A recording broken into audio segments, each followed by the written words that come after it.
Nice to be in orbit.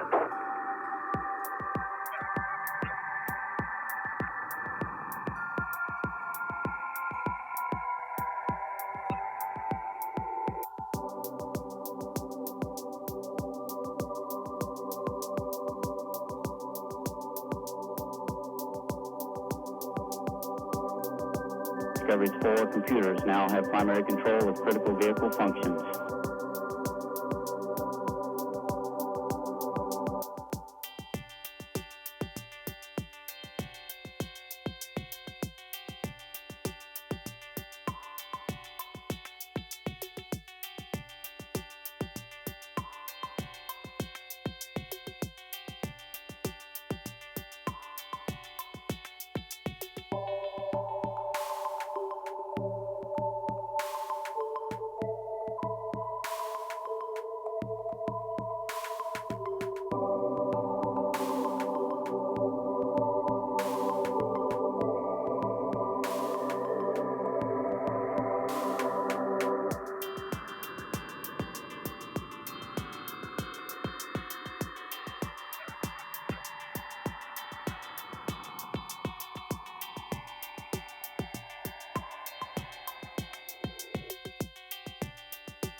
Welcome home, Columbia. Beautiful, beautiful.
Nice to be in orbit.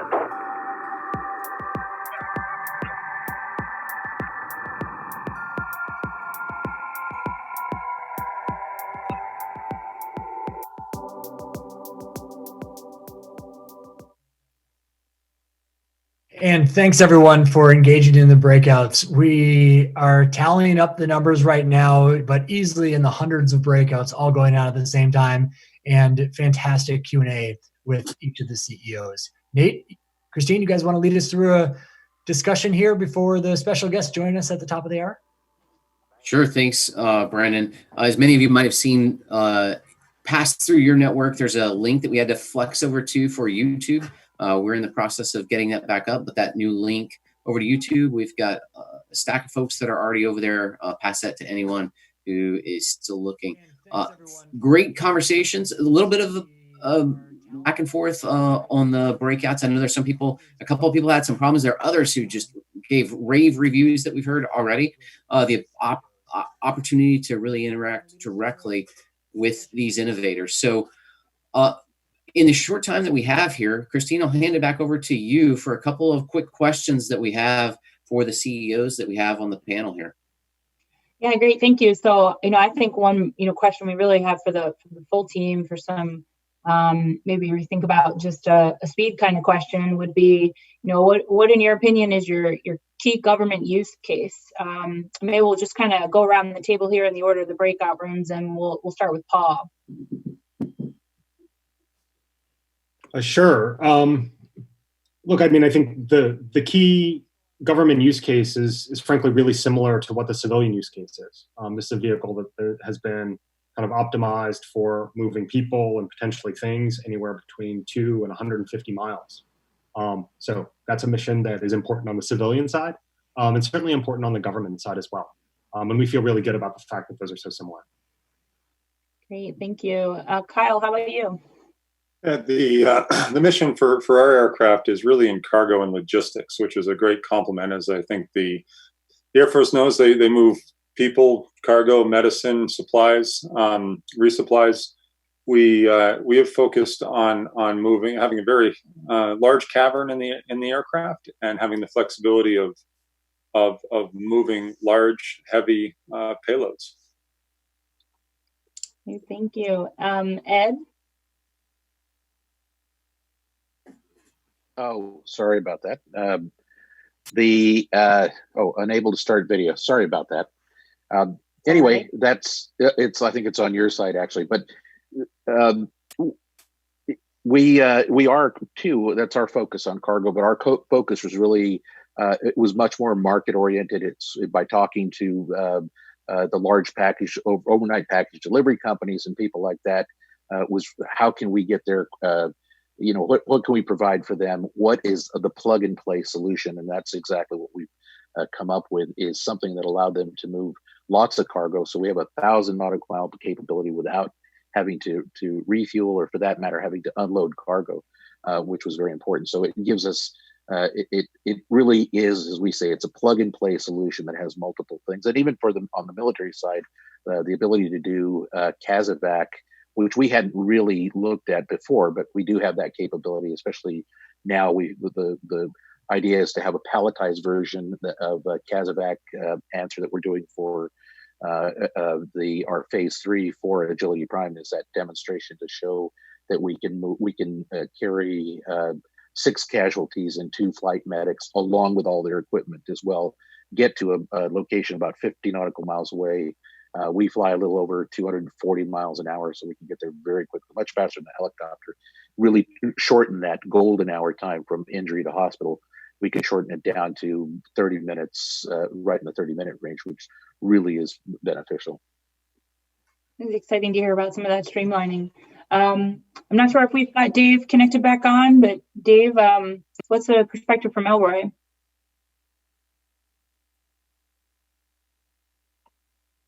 We may have a little tech on him on joining. So, John, I'll switch that over to you. Same question. What are you thinking about some of the key government use cases?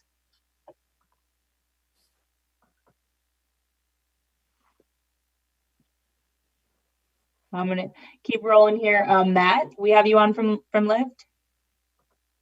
Yeah, thank you.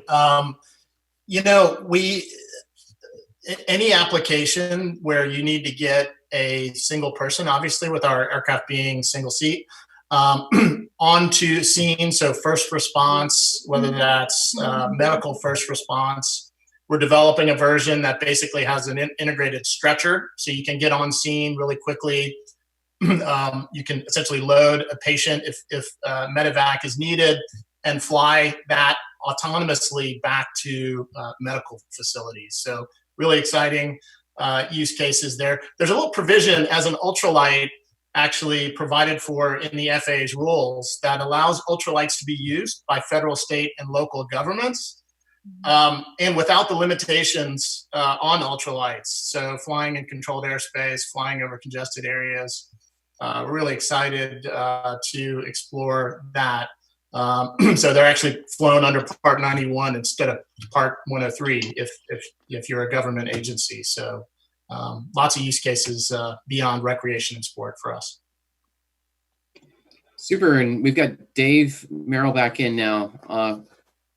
Dave, I know you've been putting a lot of thought into this with the initial discussions through the SBIR, but share with the rest of us a little bit thoughts on military use cases or public use cases outside of the military. Sure. Sorry, I just rejoined a meeting, so I think I missed the question. But is it basically about use cases for eVTOL or for our systems outside of the Air Force and the military? That's right.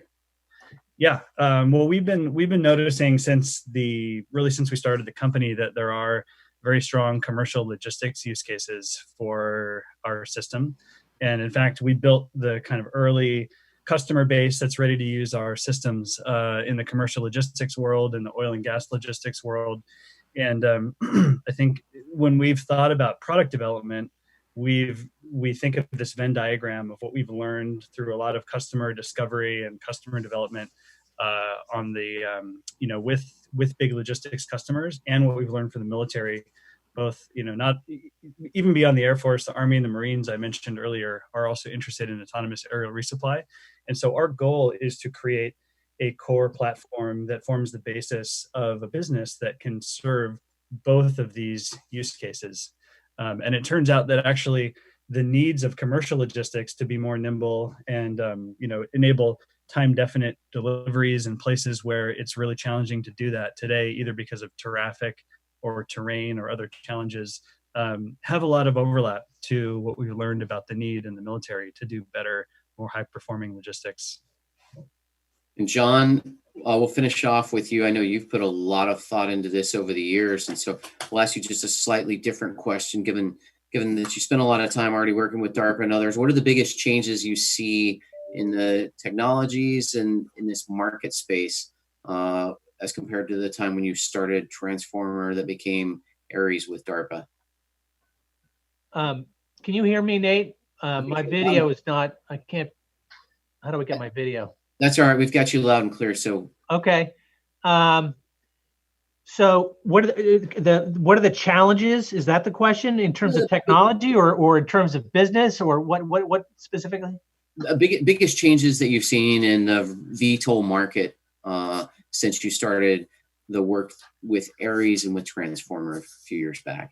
It's been a transformational dynamic where, before Ares in the mid 2000s, there were very few participants except for the large OEMs in vertical lift.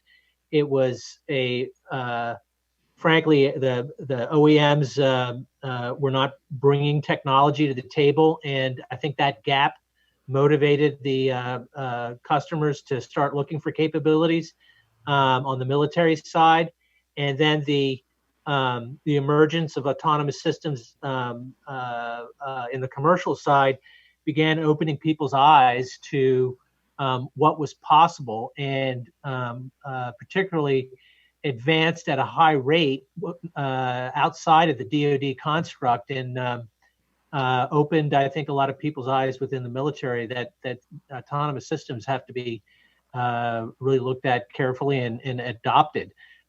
We still haven't adopted vertical lift UAVs to a high degree. So I think it's a growing opportunity.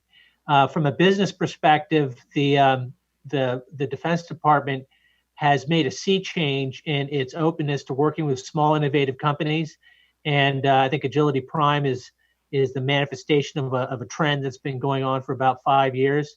On the commercial side of the market, there is a high degree of risk aversion in existing operators. I mean, they're very familiar with the helicopters they operate. Some will evolve and adopt new technologies. I think they're going to be at a competitive advantage over time. And some of them may want to evolve, but they don't necessarily have the resource base to be leaders in that area, and there'll be more followers and adopt technologies as they're proven within the military sector, and then transition into the commercial environment.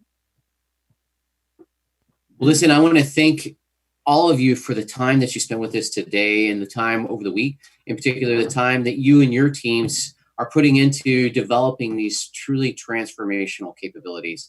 It'll be exciting to see the opportunities to start flying once we all emerge from this current COVID crisis. Thank you all for hanging with us through some of the tech difficulties. We continue to evolve and we'll continue to put out hopefully some great material for the rest of the day. Christine, thank you for joining us, and thank you for the leadership that you and Gamma provide to this community. Great to have you here this morning. And with that, we will close up our session here with the 6 SBIR companies that we have as part of Agility Prime. And it looks like we have some special guests with you, Brandon. Back over to you. Yes, these are my daughters, Aubrey and Dahlia. And oh, it looks like, is that Bethany I see coming in? Oh, both your daughters. So in the spirit of the networking hour coming up of diversity,